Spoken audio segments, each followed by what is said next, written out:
My name is Kevin Kester. I'm a cattleman from Parkfield, California, and currently serve as Vice President of the National Cattlemen's Beef Association. I'm pleased to welcome you to NCBA's webinar on international beef trade. Trade is a hot topic on the minds of not only cattlemen, but in the current political discussion going on across our country. We look forward to hearing from experts on trade policy, the current trade situation for beef, and the outlook for future opportunities for beef trade. As a participant, your line will be muted, but feel free to type in questions in the question box on your screen. And at the end of the presentations, questions will be moderated to our presenters by Josh White, part of our NCBA producer education team.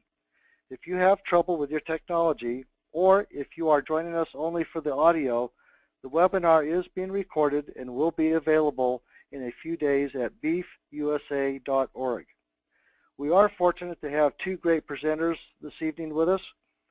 We have Kent Backus. We will receive the latest perspective on trade policy from Kent. Kent is the Director of International Trade and Market Access for NCBA. Kent has been extensively involved with TPP negotiations and is widely respected for his expertise in trade policy. We also have Dan Hallstrom, Senior Vice President of Global Marketing for the U.S. Meat Export Federation. Dan will be providing the trade update. Dan has years of experience in the beef packing industry and now leads efforts for global marketing for USMEF, including coordination of programs in 18 regions around the world, facilitating the marketing of U.S. beef. So with that, we'll start our program with Dan. Dan, welcome. Thank you, Kevin. Good afternoon, everybody. It's a real pleasure to be here. I'd like to especially thank Josh and the NCBA team for the invitation as well. So let's jump right into it. For those of you that maybe are not that familiar with the U.S. Meat Export Federation, just a little bit about us. Basically, the USMEF mission, our mission is to increase the value and profitability of U.S. beef exports by enhancing the demand for your products in the foreign marketplace. And we do that through a membership that's quite diversified, of which, of course, the beef industry is a large part of our membership. So that partnership, to say the least, is very, very much appreciated. I think one of the keys, before I came to USMEF, I was a member of USMEF for 27 years with an exporting company and a large packer. And I tell you what, this slide is one of our keys to making it work in the foreign marketplace. We have a presence of 18 offices or representatives around the world. And you can see the chronological order of how we opened them with almost 40 years of experience. Having the representation with the people on the ground in the marketplace, they speak the language, they know the culture, and they understand what to look for, and they understand beef. So this is really the key to marketing your products around the world. We're driven by the market. We're market driven in all aspects. So we just like to share that with you. As far as the functionality of USMEF, there's a lot of things that we do. But specifically, some of the high points, like any business, relationship building is key. Developing a relationship with the trade in the key markets, whether it be importers, distributors, it be food service operations, retail operations, very much the same as what NCBA does here in the U.S. We're doing it abroad. And I think this is key. Developing and relationships with the foreign governments are key as well. Educational aspects. This is ongoing in all markets all over the world. We're constantly in a state of education. In most cases, not all, but a lot of cases, our U.S. beef is higher priced than most of our competition in a lot of cases, and that's not a bad thing. Our job is to go out and sell the value of U.S. beef, the high-quality, grain-fed tastiness of U.S. beef, and versus some of our competition that's not nearly as good a taste experience. So this is part of our educational efforts that are ongoing. And of course, traditional promotions, tasting demos at retail, things that you would think of here. We're doing a lot of this all around the world as well. And, you know, especially in some of the markets that are more developed, Japan, Korea, Mexico, we're doing a lot of imaging. We're constantly working to enhance the image of the U.S. beef product as well as the U.S. beef industry. Very, very important. And last but not least, the competition. You're going to see there's a lot of value being added through exports, but I'm here to tell you we're not the only ones that have figured that out. Our competitors around the world are very well aware of this. Australia, Brazil, etc., Canada, Mexico. So it's a fierce situation out there in defending our share and trying to expand our share. So with that, enough about what we do. Let's talk about what's happening around the world. This is a snapshot of the volume of U.S. beef and variety meat exports. This is a total, and you can see the last 20 years.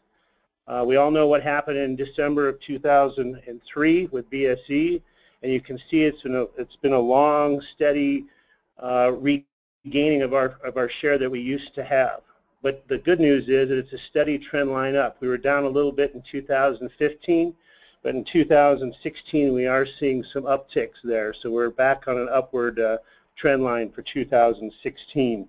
So in 2015, we're a little over 1 million metric tons, and we're about $6.3 billion that were exported last year, and second highest level of value of exports behind 2014, which was at 7.1 billion. Like I said, 2016 is off to a pretty good start. Korea, Japan, Taiwan, all three are seeing very, very good signs, in Middle East as well, especially on some of the variety meats. So things are looking good as we start out the first quarter of 2016. This pie chart gives you a little bit of an idea of the destinations for U.S. beef and beef variety meats. This is a tonnage slide based on volume. Mexico is the largest volume market, Japan number 2. But Japan consistently is the #1 value market. And you can see that Korea, which is up tremendously this year, we're seeing some very, very good trend lines with Korea. We'll see that share expand as we go into later this year. And in Canada, Middle East, China, Hong Kong, which we will talk about more later in the presentation. And you can see some of the smaller emerging markets. This is another way to show the graph of the last 3 years, 2013, 14, and 15, left to right. You can see the shifts. It's pretty obvious, the key markets, Mexico, Japan, Korea. Canada tends to be a very good market, especially for some of the end cuts, rounds and chucks. The exporters are doing this every day, and USMEF's focused on this as well overseas. We're not selling full sets overseas to these markets. We're selling the right cut to the right market to maximize value. And like I said, exporters have been doing this for years. We're simply trying to enhance that. And when you're talking about selling the whole carcass, it's key, whether it's variety meats, whether it's short ribs, whether it's chuck rolls or rounds. So some of these markets are very, very important, even though there may not be a lot of press about some of them. This is a value slide, the same comparison, only on the basis of value. You can see Japan consistently the #1 value market. We were at about $1.3 billion, I believe, in Japan last year. And consistently, you can ask the exporter community, consistently the largest margin market as well. Greater China, a lot of potential there, which we'll talk about. Mexico. Just one quick comment about Mexico as it relates to beef exports. We used to talk about years ago, pre-NAFTA, about how Mexico was a price market. Prices were low. They bought a lot when prices were high. They didn't buy so much. Well, I think we disproved that the last couple of years with record high beef prices because they continued to buy and buy in a big way. So Mexico is very much a value-added market, not the past reputation of being a cheap market. So very, very key partner. Another slide that's very, very important is the value of exports per head slaughtered. You can see that in 2015 we were at $278 per head. This is total export revenue divided by fed cattle slaughtered. We take the cows out. But you can see, and we peaked out right at $300 a head 2 years ago. So for every animal slaughtered, almost $280 per head is attributable to the export market. And I think the important point here is this trend line over time is growing. So let's talk about the customers around the world, the import markets around the world. So you got 2015 snapshot of where the meat is going around the world. This is not just U.S. beef. It's beef, the global trade of beef. So you can see that China, Hong Kong, Vietnam, that region is huge, driven, of course, by China. U.S. is very large as well, as we all know. A lot of lean trim comes in for grinding into patties. And then you can see Japan, Russia, South Korea, etc. Just to give you a little idea of the total global trade that's going on beef around the world. Of course, Russia, currently, there is no access from the U.S. to Russia. A very, very political situation there, but something we'll talk about a little later as well. So what is driving this growth? And before I got into some of the specific markets, I wanted to talk a little bit about the macro items that are driving growth. Well, the first obvious thing is that, you know, there's 7.4 billion people in the world.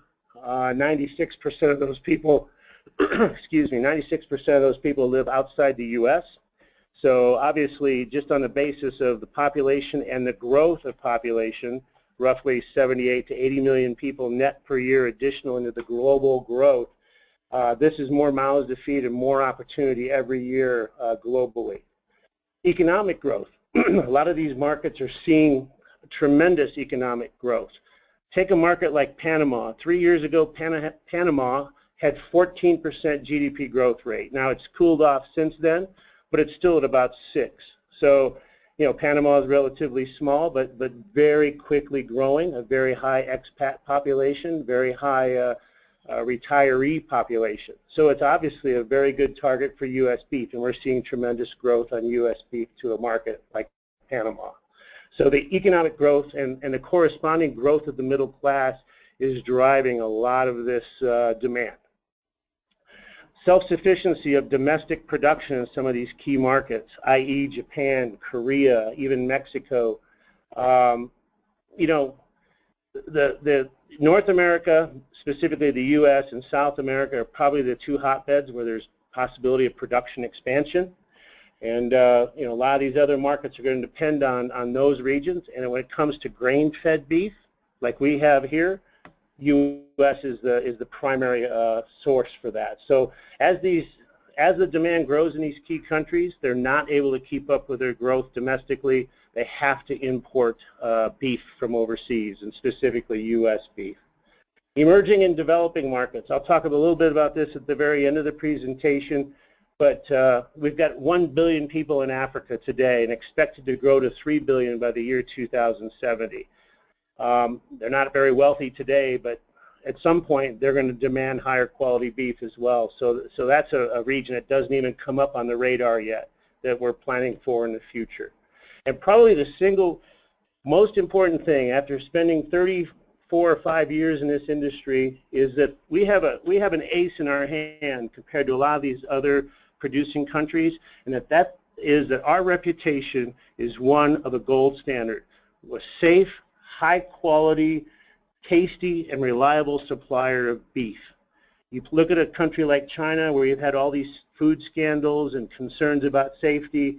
Nobody questions the safety of U.S. beef. So this is something that we're constantly marketing and leveraging.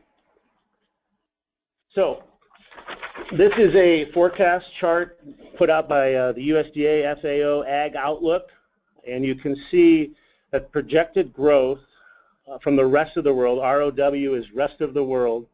You can see that between 2015 to 2024, that 10-year window, there's going to be projected growth in demand of 36 billion pounds, or 10% growth globally. And this is just a reflection of the expansion, or I should say the development of the middle class. A lot of opportunity as we look out front. And speaking of the middle class, here's another chart that shows 2009 versus 20 and 2030 and the development of the global middle class. And you can see that North America and Europe, although still very big today, the growth, the incremental growth is going to come in the Asian Pacific region and to some extent in the Middle East region. But But you look at that growth in the Asia-Pacific region, this is exciting to say the least. So what do we do in the markets? This is what's really very, very interesting. I mentioned earlier that we're constantly in a state of imaging in the effort to enhance and create an even more higher quality image than what we might currently have. And this is an ad, a campaign that's ongoing in Japan right now. Think beef, think American. Japan, as I mentioned, the largest margin and largest value market. But we have some challenges in Japan. And, you know, the number one is that Japan and Australia have an economic partnership agreement, their own bilateral trade agreement. And currently, it's been implemented, and currently they're running at roughly, it depends on the product code, but roughly an 11% advantage on import duty. We're paying on U.S. products going in 38.5% duty. Australia's coming in at 27 to 29% duty. So for every container worth $100,000, we're at an $11,000 disadvantage because of this disparity between our duty and their duty. Now, Kent's going to talk about TPP in more detail after I'm finished, but once TPP is implemented, those duties go to par, so they're equal. So for that reason, just from a marketing standpoint, TPP is vital to get us on a more level playing field. That being said, we're making inroads even with the 11% disadvantage. The last couple of years, I'm going to go to the next slide here. I'm going to come back to that one. Since I'm on the topic, this is a slide showing the imported market share. Basically, Japan is about 39% self-sufficient. They have to import about 61% of their beef consumption.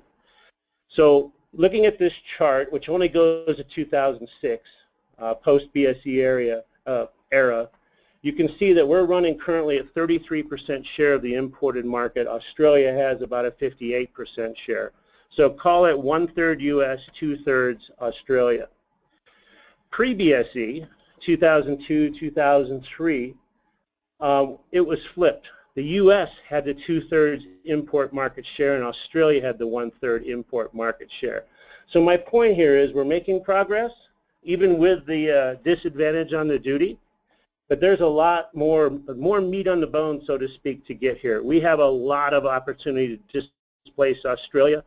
A lot of our strategies, I'm going to go back one, are centered around Japan, Australia displacement strategies. How do we displace these guys out of the key segments? Key segments being retail, and not only national retail, but regional retail.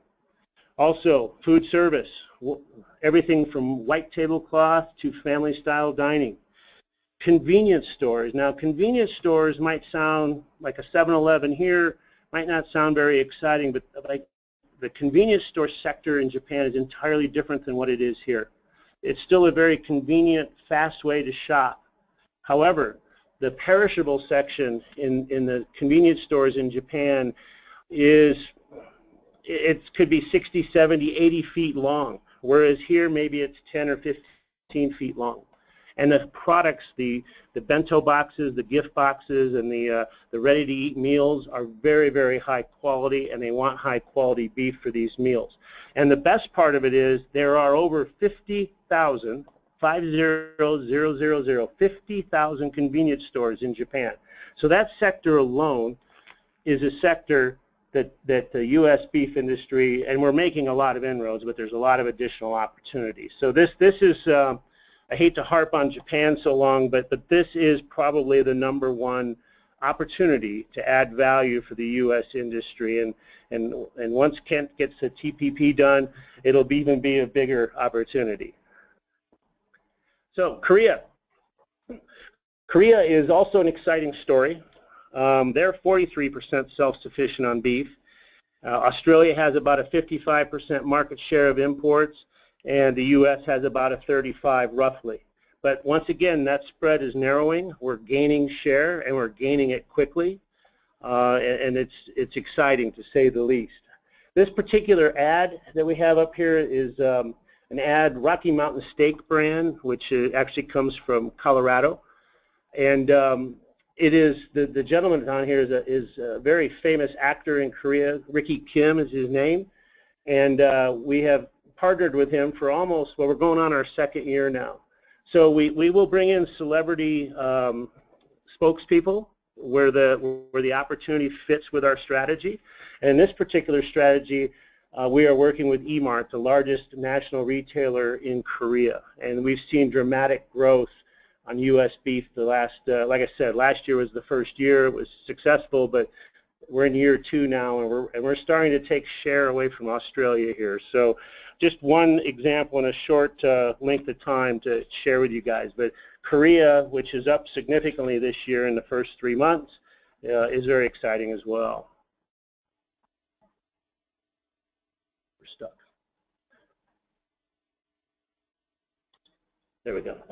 So next slide. The e-commerce sector, or home shopping as we know it here, this is a sector that's growing dramatically throughout Asia. It's still a very, very small percentage of the total, call it food perishable part of the sales, but that means there's a lot of opportunity to expand.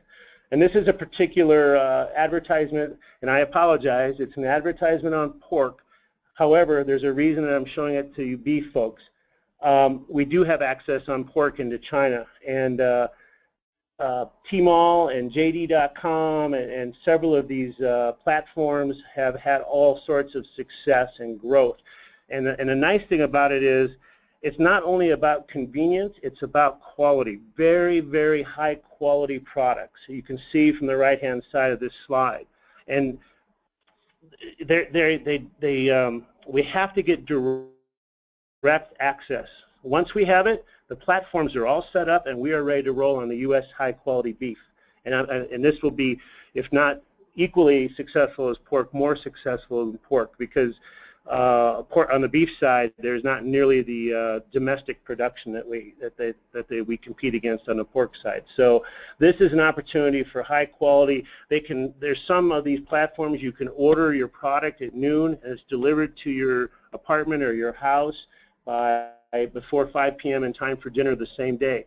When you consider the traffic in Beijing, Shanghai, Tokyo, some of these places, this service they pay top dollar for it. And these services, they're willing to pay for it because they don't want to be sitting in traffic for an extra hour to go and pick up their dinner for the night. So this is a segment that's very, very small right now, but growing very, very quickly.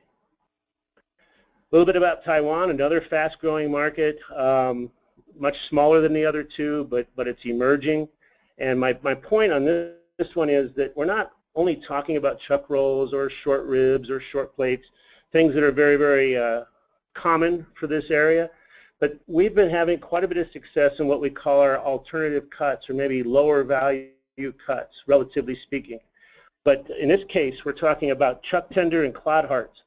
And the clod heart in particular from the shoulder, all sorts of success. And we've added quite a bit of value on some of the I would say not so traditional cuts into Asia. Once again, getting back to that concept of adding value and using all of the carcass. And I just use this as an example. We do this in virtually all of our offices around the world. So finishing up with China, China's a key. And Kent's going to talk a little more about where we stand with China as well here in a few minutes. But from a demand marketing perspective, this is key. So as we all know, we do not have direct access into China today. Australia has the largest share, 45% roughly. Uruguay, New Zealand, Canada, or others that are going in there. The other interesting fact is that a larger and larger percentage of the meat from our competitors is going in directly into China, so versus going through indirect routes. And anytime you can go in directly, the margin opportunity is even larger. So this is key for us, and we're in a planning mode from a marketing standpoint. And we're planning for a gradual rollout. When access does come, and we know it will at some point, and we're excited about it, we're going to be ready. And one of the things that we're pretty certain that's going to happen is not all cattle are going to be eligible when it opens initially. More than likely, it'll have to be something along the lines of the hormone-free type of animals. And but that being said, and if it's not hormone-free, even better. We can start in a bigger way. But we're planning a rollout, a very high-end rollout when it does happen. So this is something that we're looking forward to in a lot of ways. This chart here shows the annual imports of beef. You can see where we're at in 2013, 14, and 15. And this is not just China, it's Hong Kong, Vietnam, and China, all three put together. And our share of the beef imports last year were about 13–14%. So you can see we're behind the 8 ball here. This is vital that we, and I know it's a priority for our government, which Kent's going to talk to shortly. But obviously, it's a big opportunity. There's risks. China is a very volatile place, very political place, but there is definite opportunity value-wise. So just a couple more slides. One of the biggest things that we do at MEF when we're working with the trade is we bring buyers and sellers together. Another region of the world that's very, very quickly growing is the Central South American region. I mentioned Panama earlier, but we have other markets: Guatemala, Nicaragua, Honduras. And in South America, you've got Colombia, you've got Peru, you've got Chile. Very, very important and very, very quickly growing markets. So what we do, we're in our 6th year of it. We put on a Latin American showcase each year for the last, like I said, this year is number 6. It'll be in Panama City, mid-July. And last year when we had this, we had roughly 45 exporting companies, members, that were at the event. And we had about 102 buyers from 13 countries throughout Central and South America. They come into one place, 2-day meeting, a little bit on seminars, beef production practices, beef quality, beef merchandising. But the rest of the time is basically opportunities for the buyers and sellers to network. And this is, you could argue this is one of the most successful marketing things that we've done at MEF the last several years, according to what we hear from the buyers and the trade. So we do this in a lot of other regions as well, but maybe on a smaller scale. But until you sell something and the buyers bring it in and pay for it, you don't recognize the sales. So this is key in our mission. A couple closing comments before I only have 3 slides left. USMEF has been working on an Africa project the last 2 years. We rolled this out in 2014. In the countries in red, Senegal, Ghana, Benin, Nigeria, Gabon, Congo, Angola, and most recently South Africa, we've been doing a lot of trade-related work, research. You know, what does the cold chain look like? Things we take for granted here. The cold chain, for the most part, to all these countries, to the port is perfect.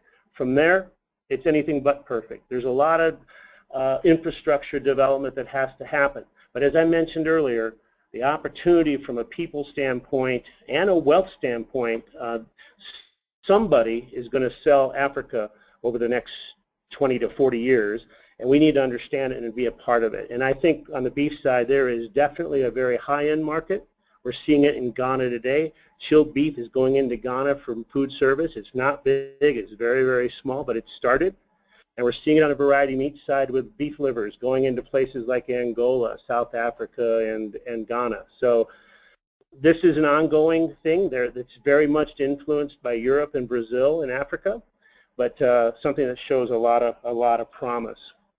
One last thing is South Africa, and I was just telling Kent before we got on here that this is, we just got access into South Africa on beef a month or 2 ago, and our first loads of beef livers actually have just arrived. So this is exciting because South Africa, of all those countries I mentioned, is probably the country that can afford to pay for our products the most today. So we are planning an industry trade seminar and reception in August of this year down in South Africa. So we're starting to try to get more and more of a presence for U.S. beef.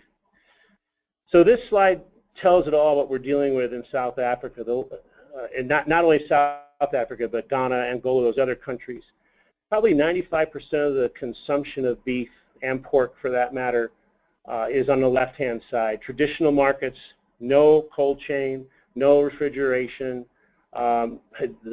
This particular wet market on the top picture on the left had a roof, so I would say that's value added by Africa standards. Most places don't have a roof, but you can see the traditional open air market on the bottom. The top picture was in Benin, the bottom picture on the left was in Accra, Ghana. But the right-hand side, probably 5% or less of the production is in modern retail, and that particular picture on the upper right-hand side, well, both of them was in ShopRite in Ghana. This is what's happening, an evolution from left to right. It's going to happen. The question is how quick and who's going to supply it. So this is the exciting thing for the future. So last slide. What is the outlook from the marketing sales perspective for the world on the export side? And I think it's very, very positive, very, very upbeat. U.S. beef production, as we all know, is rebounding this year, which we see as very much as a positive because we have more opportunity to send more volume to more of these key markets.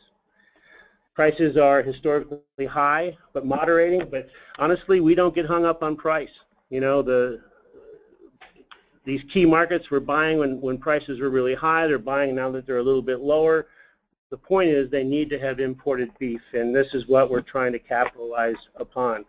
The other thing to remember, and I didn't mention this earlier when we were talking about Japan, but Australia is in a shift right now. Our largest competitor in Japan, Korea, China, the last couple of years they've had severe drought.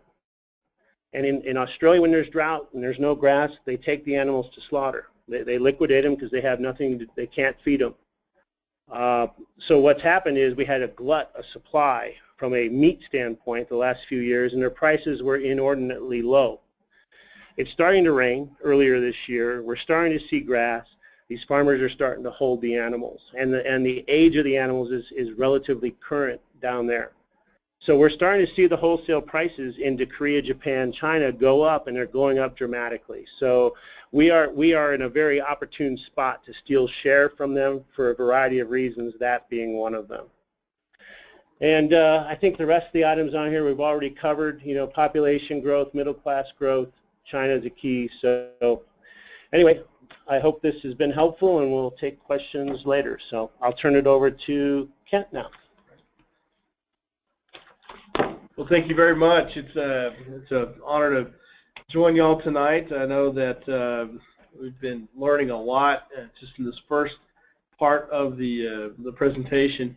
And really what I want to do with you is kind of show what we're doing from the policy side. It's important that we gain access to these countries, and in order to do that, we have to work with other governments, but most importantly with our own government, to point them in the right direction to make sure that they are focusing their efforts on trying to do everything they can to open those opportunities for us. So quickly, just want to, for those of you who haven't seen some of these more recent numbers, the good news for our beef industry is that our herd is growing, and we've seen a lot of retention overall in population, and that's a good thing, because that means that we're going to be able to take advantage of some of these opportunities that we've heard about tonight. Really, we've seen about a 3% increase in 1 year, and when you look at our overall economic impact, there's really no doubt that the beef industry is a major player in international trade. When you look at just our export numbers alone, I think it's just important to see this snapshot. From 2009 to 2014, we saw a $4 billion increase in growth. And I really like to focus on the dollar numbers here, because that's really what trickles back to our producers. Obviously we saw about a $1 billion drop in 2015, and a lot of that had to do with the fact that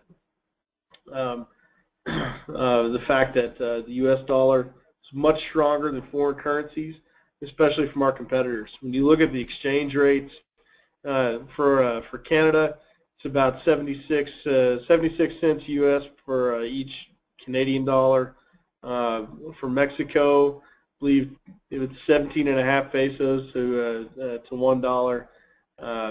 And then when you look at Australia, our leading export competitor, it's roughly about 74 cents to the U.S. dollar. New Zealand is even cheaper. They're at 65 cents per U.S. dollar. Why that matters is because it makes our exports much more expensive in market. And when you couple that with the tariff rate advantage that we've seen from Australia and some of these other countries, it makes it much more important for us to focus on leveling the playing field and tearing down those trade barriers that prevent us from reaching those same consumers in those markets.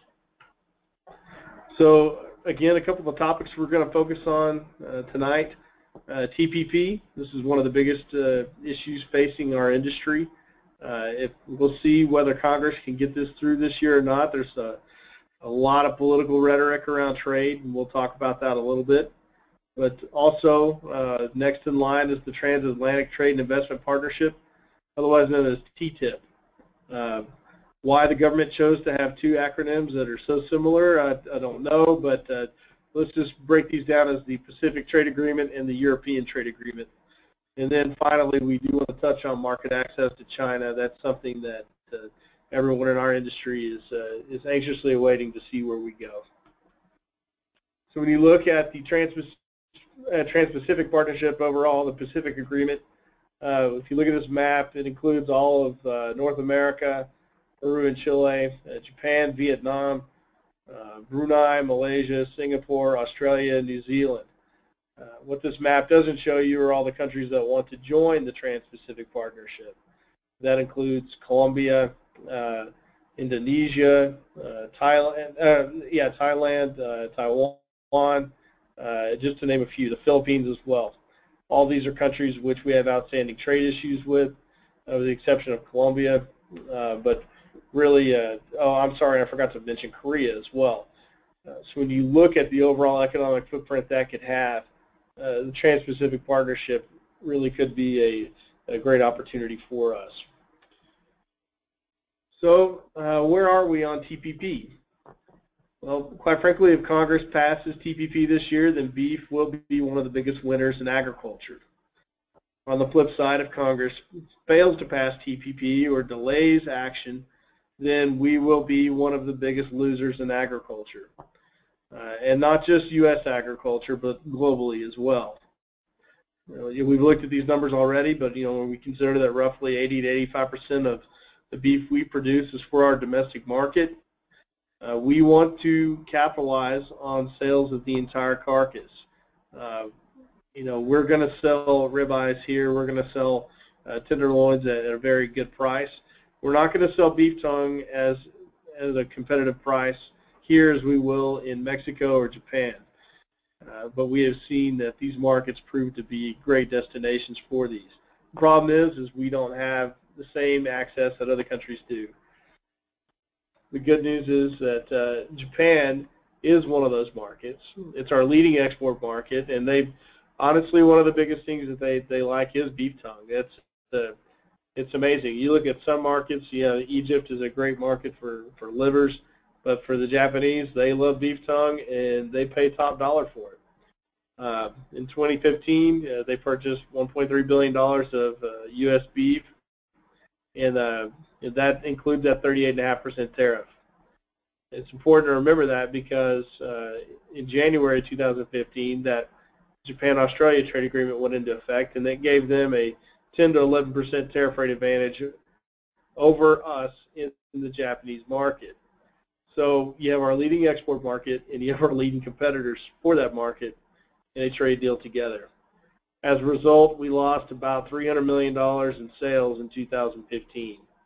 So when you couple the strong U.S. dollar compared to the Australian dollar and the fact that the tariff rate advantage was in place, it led to conditions that made us less competitive in the Japanese market. The good news is, as Dan mentioned, TPP will level that playing field upon implementation. TPP includes what's called the most favored nation status, and as a result, we will be on the same tariff level as the Australians once this agreement goes into place. The difference in TPP and the Australian agreement is that the Australian agreement only phases their tariff down about 20% over 18 years, whereas TPP lowers the Japanese tariff on all beef, especially U.S. beef, from 38.5% to 9% over 16 years. That's the greatest market access ever negotiated into that market. You consider that Japan is a very protectionist market, and that beef is one of the items that they said we will not negotiate on.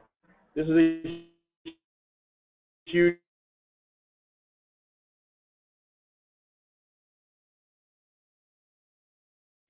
something that we can absorb commercially and still give us an advantage in that market.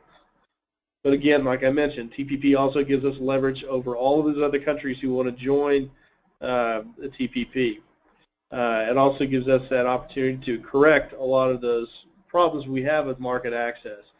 And when we have that leverage, it gives us a chance to level the playing field there so that we can send USMEF in to market our products in those countries.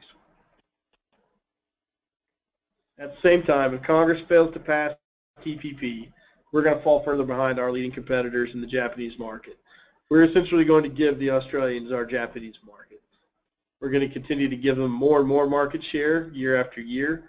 And I think the even stronger message here is that we're going to cede all of our influence in the Pacific to China. It will be the Chinese who will be dictating the terms of trade, and that is not only important financially and for exports, that's also very important geopolitically. This is the United States essentially telling our trading partners that we're closed for business and that we're no longer looking to honor our commitments. That's a very serious message and something we can't afford to make, despite what some of the politicians have said. So all of the other important thing is you've also heard some of the domestic interest here in the United States talking about opposition to TPP. They're afraid that it's going to open the market up for us to be flooded from other countries, or perhaps they didn't get all the terms that they wanted negotiated. Well, I think it's important to realize that specifically with Japan, other commodity groups or other economic interests on the United States side have speculated losses, but we've actually incurred real-time loss by not having TPP in place. So I think our message is much stronger to that, and that's something that we can't concede. That's something we need to reinforce. So in addition to trade in the Pacific Rim, we're also focused on advancing our sales in Europe. Europe is obviously one of the largest economies in the world, something where we have a lot of similarities with, a lot of cultural ties. Unfortunately, our sales to European Union are very small. Last year we only sold just over 24,000 metric tons at about $300 million. And that $300 million is marked up very high because of the product that we're selling there. The only product that we're allowed to sell is beef from the non-hormone treated cattle. Just as a general overview of our timeline with the EU, we've had a rough history with Europe. In '81, the EU implemented their own ban on hormones. It's a non-science-based ban that they put in place. Then they applied that ban to all beef imports as well. So the United States took them to the WTO. We won, and we were entitled to retaliatory tariffs, which we applied for almost 10 years. As a result, that did apply a lot of, it raised a lot of economic damages with the Europeans, and it brought both sides to the table in 2009, where they signed a memorandum of understanding. And this was meant to be a temporary lift of the retaliatory tariffs on European goods in exchange for temporary access to 45,000 metric tons of duty-free access for beef from non-hormone treated cattle. One of the problems here is that the EU has approved other countries for this quota, It's hurt our U.S. Share of the quota. It's hurt what was primarily meant for United States access. We've been limited to less than a third of the overall quota, which has hurt us tremendously. We're not really seeing any benefit from this memorandum of understanding. And so as a result, we have been discussing formally requesting withdrawal from the MOU. It's a very serious matter there, because if we choose to dissolve the MOU, then that means that we will lose that access to the European Union. At the same time, the U.S. government will start applying retaliatory tariffs again. I mean, obviously, this is not where we would want things to go. We want negotiations to improve. But all of this was meant to be a temporary fix leading towards a transatlantic trade deal. So this is it's important because Europeans focus a lot on the hormone issue. And just to put in perspective the amount of hormones in food, if you look at on the far right, the 3-ounce serving of beef, that's about half of an M&M compared to the 3-ounce serving of cabbage over on the left side. So let's really put this in perspective and understand what we're dealing with here. But it's not just about our access into the European Union. Europe would have a lot of access to our market. A lot of their beef comes from dairy production. They do have some beef production left, but a lot of the environmental restrictions and government regulations and animal welfare restrictions have squeezed a lot of their smaller producers out and really consolidated the industries.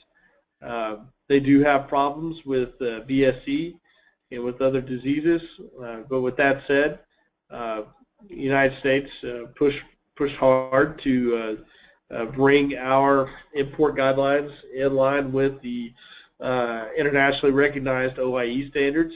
As a result, both Ireland and Lithuania are approved to export beef to the United States, although they still have some limitations on the ground beef side for testing of E. coli. At the same time, there are a lot of other EU countries who are awaiting their final approval from FSIS, and the good news is that they'd have access to our market under a limited quota, and TTIP could expand that access for them. But in order to get that access, they're going to have to give us access into their market, and this is what we want. We think this is very fair.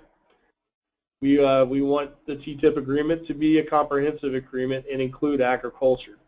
Agriculture must be part of this agreement because, quite frankly, a lot of European interests want to keep agriculture out of it. It would save them a lot of headaches and having to address some of the ridiculous restrictions they have in their production standards.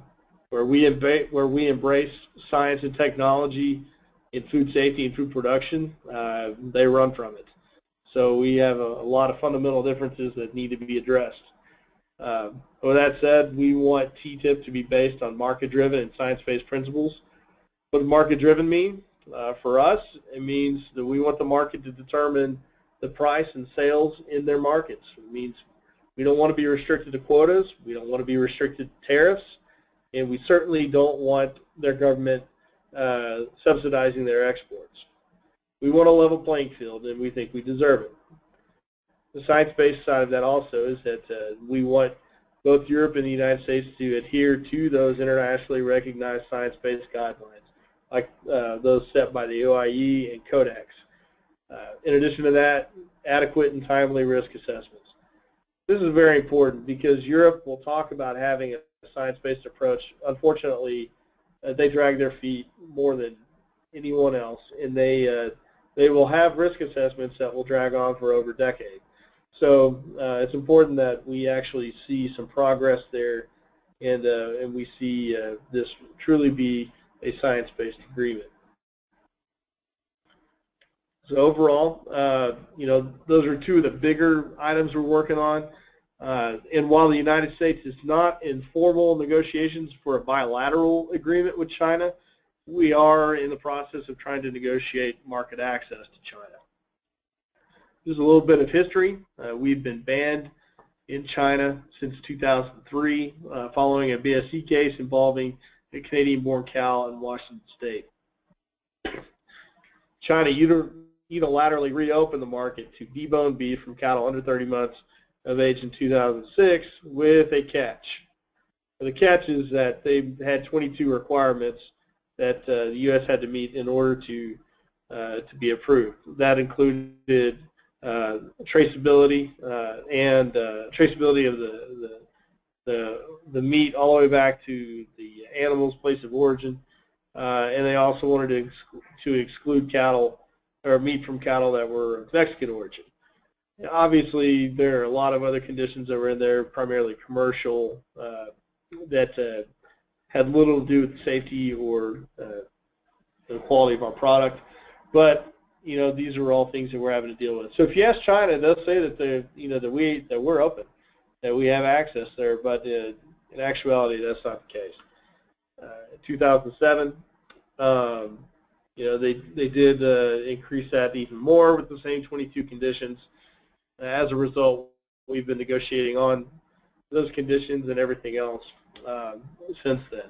It's been a very frustrating process, but one significant change in the overall negotiations is the fact that the sole reason why China claims that they based their closure of our market was on BSE.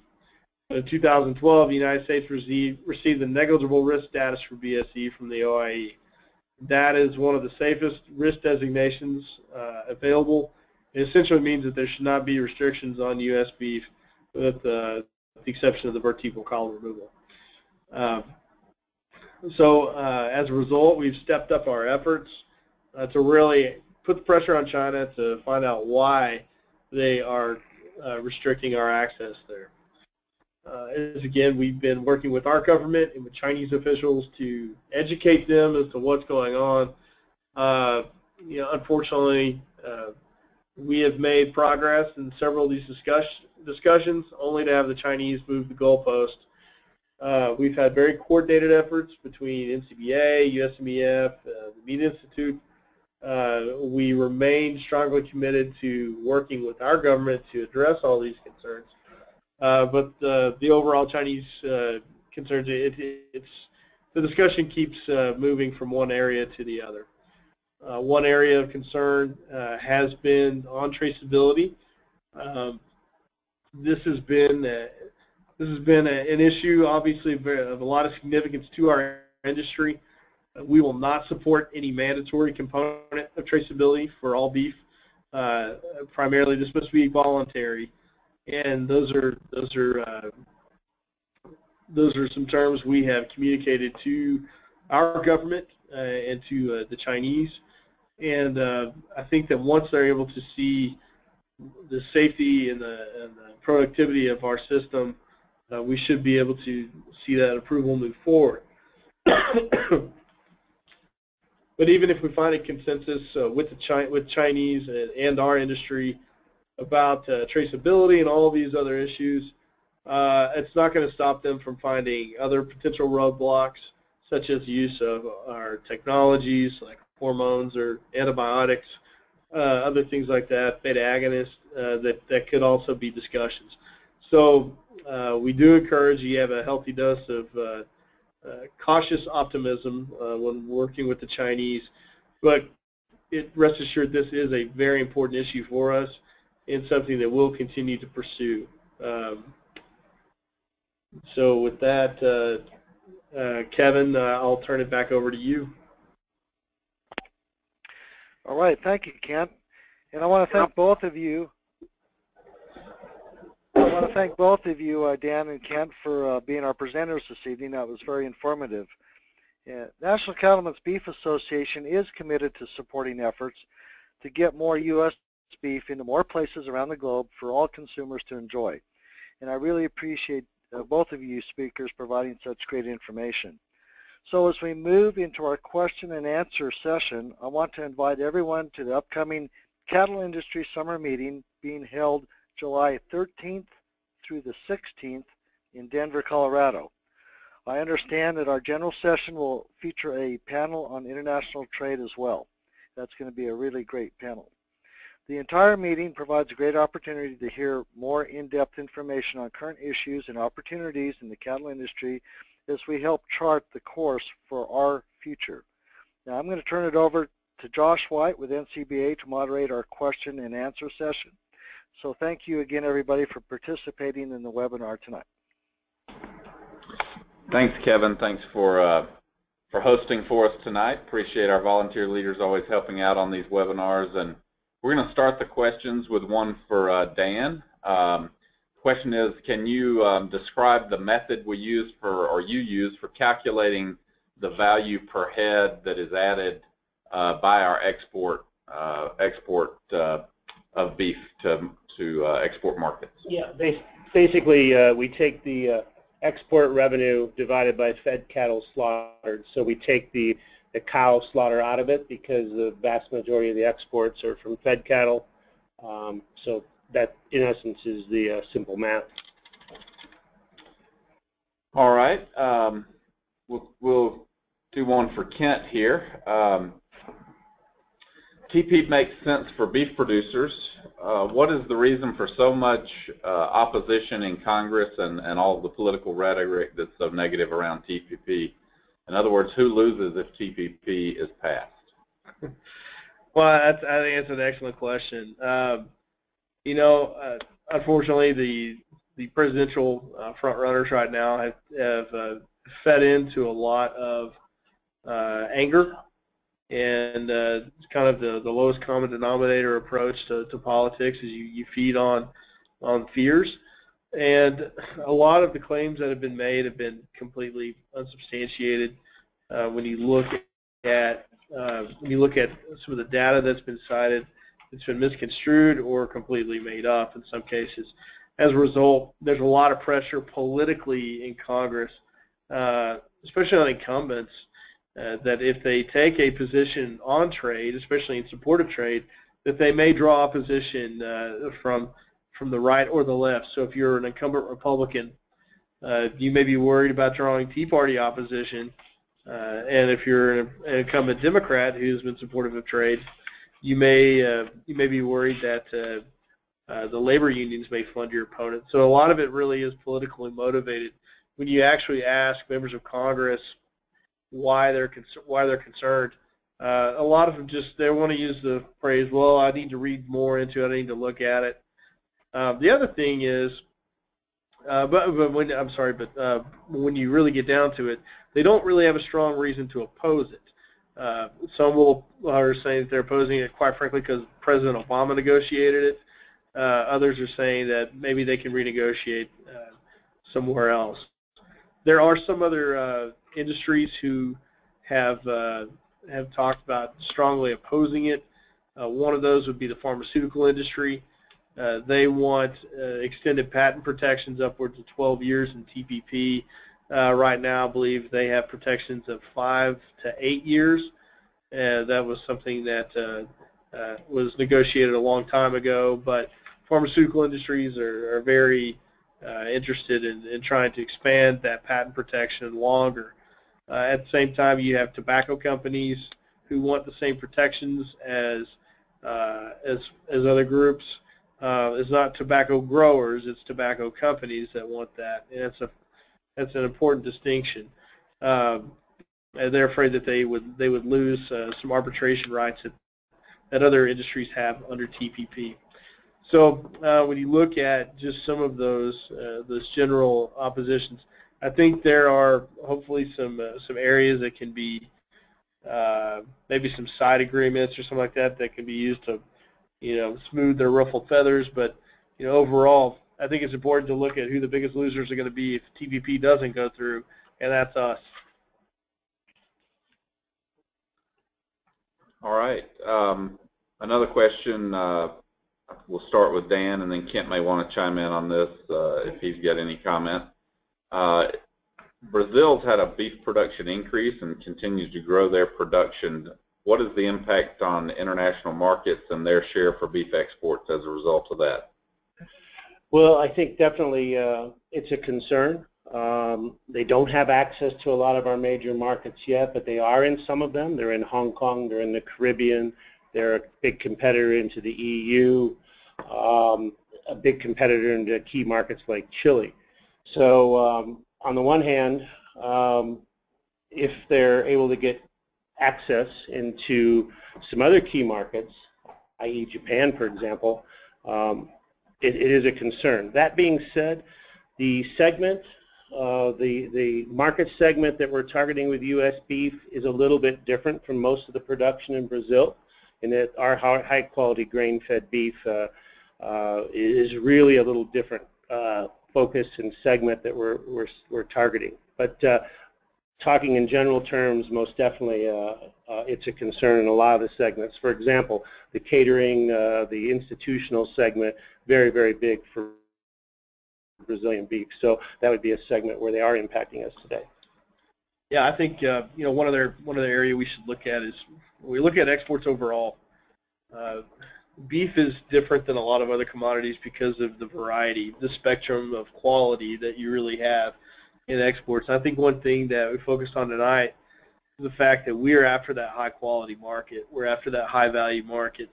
And when you look at the comparison of what Brazil provides compared to what we provide, there's, without sounding too arrogant, it's just really not as close as some people would like it to, like to say it is. We're the dominant source in a lot of the grain-fed market. So I think that as we get access there, yes, they may have a cheaper alternative, but when people are after that high quality market, that's what we're really going to perform the strongest in. Yeah, and we have another question that sort of goes to the high quality comment. Is the increasing amount of Wagyu or Kobe in other countries a hang up in marketability of U.S. beef? So how do we compare with U.S. beef competing against that Japanese Wagyu? Yeah, that's a very good question. And once again, it's not a segment we're targeting to compete directly against. The Japanese domestic production is really two segments. You've got the high quality Wagyu Kobe beef, very, very highly marbled, much higher than prime. The other segment is basically a dairy segment in Japan. A lot of that goes into the manufacturing, etc.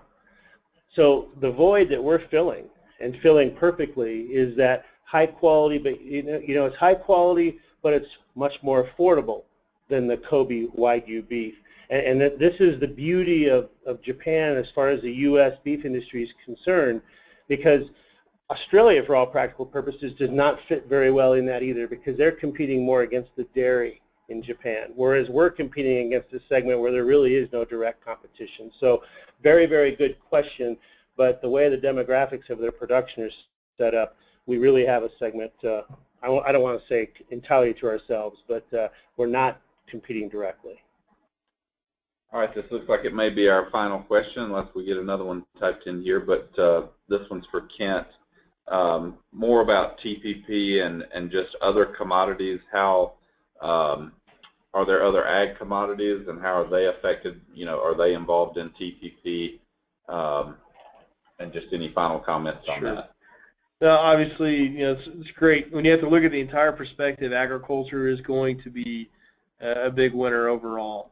In April, there was a letter sent to House and Senate leadership from 225 agricultural associations from national and state and regional levels, and companies as well. And it was a very diverse letter, covered everyone from cows to cranberries, and it was in strong support of a vote this year in Congress in support of TPP. And so I think when you look at it overall, agriculture is going to be a big winner in TPP. There are some commodities who are staying neutral. I know that sugar and to some extent rice have been neutral. Rice has some opposition, but it doesn't deal necessarily with the terms of TPP. It's whether there's some of their other concerns. You have dairy that has come out in favor, and also the pork industry that's come out in favor of TPP. And so I think overall there's very, very strong support there. But what's important is that you continue to engage at all of your meetings. And if you're members of other associations, whether it's the Farm Bureau or any of the other commodity groups, continue to talk about how important this is for you. And most importantly, engage with your elected officials, because they're going to be in their home districts and their home states for the next few months.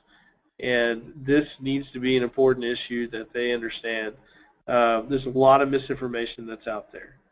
And if they're only hearing from those who are spreading rumors or lies about this and about the impacts of TPP, then obviously they can be influenced that direction. But if they understand from you, the people who are small business owners and employers, people who generate wealth in their district, that's the important message they need to hear. Those are the people you need to set straight. And if there are talks about delaying action, whether for a bilateral agreement or anything else, that's a very dangerous game to play. Quite frankly, you're betting on the next administration to try to improve upon something that is a very good agreement. So we're risking something that we already have for something that we don't know about. If you think we're going to get a bilateral with Japan, I think that there's not a very strong chance that we would be able to secure that and not be able to secure the strong terms that we have already. So it's important that Congress and these presidential candidates understand that we need TPP and we need them to vote on it in 2016. All right. Well, thanks again, everyone, for joining us. That wraps us up, and we hope to see many of you at summer conference this summer. And you will receive a poll, a quick survey at the end of the webinar as we shut down here. So please take a moment and fill that out so we can do even better next time. Thank you very much, and we will see you the next time.